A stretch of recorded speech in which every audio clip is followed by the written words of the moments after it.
Well, it's National Signing Day for football, and once again, Bemidji State has hauled in a large group of signees. 29 recruits across 11 positions committed to play for the Beavers next season. The class represented by 5 different states, with 20 from Minnesota and 5 from the viewing area. Head coach Brent Bolte was excited to introduce the 2025 class today and how he expects them to build off the new legacy the program has built. Over the past 4 years, BSU football has continued to rewrite their postseason history. It started with the team's first NCAA tournament appearance in 2021. Then, earning first and second round home games in 2022 and 23 respectively. This past season, by playing in the regional final. And the foundation for which that success is built begins on the recruiting front. I want guys to stay here for 4 or 5 years, to be part of the development of themselves and our program, and have it be a family-oriented affair. They know their expectation is to build. Like we talk about, we were 8 quarters and about 10 seconds away from our ultimate goal last year, winning a national championship. Being that close has certainly helped recruiting in recent years, bringing more eyes to the program from further away. We weren't able to probably recruit kids out of certain high schools as easy as we are now. Even the Illinois kids and Iowa kids know our program now, which it's a culmination of continuing to win, yes, and doing things the right way as a staff and getting the right kids here. But this year, BSU didn't have to go far to find some of the right kids for the program, with 4 coming from small towns within a 50-mile radius. I think you always start inside out, near to far. Those kids, a lot of times, their family values and beliefs and everything else kind of structurally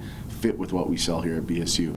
That list includes Eli Klimick, linebacker out of Nevis, who won a 9-player state title in 2023, Gavin Olschlager, a tight end from Walker who played both ways in high school, Broden Benson, an offensive lineman from Clearbrook who led his team in pancake blocks, and Ryan Carroll, a defensive end from Park Rapids, who was an all-section and district selection and played in the state all-star game. That might be the first time in a long time that we have that many guys from that close. You just got to know what you're looking for and not bypass and put them on the shelf.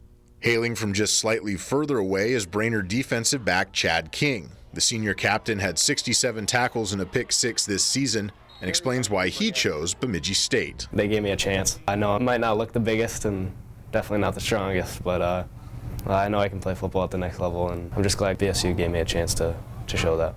He joins 5 other defensive backs that will don the green and white next year, a group that has lost some talent and volume over the last few seasons and was very young in 2024.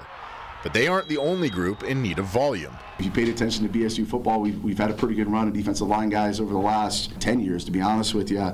But we do certainly lose a lot of great depth, number 1, a lot of great players, number 2, great humans. So we knew we were going to have to reload at this position, so we took 3 D ends, we took 2 D tackles. They won't necessarily replace the 7 defensive linemen lost to graduation or the transfer portal right away, but Coach Bolte's hope is that they will fit the winning mold built by the others that came before. We can get it done here. We found a way to win here at Bemidji State at a high level and keep our kids here and do it in a unique way that kids enjoy being in, and their parents too, and that's the fun part of it. And here's a look how it broke down by the numbers again. 29 total commits, and those are all the different positions and how many they had, and then of course 5 different states represented, 1 from California. I guess they don't know how cold it is out here in Minnesota.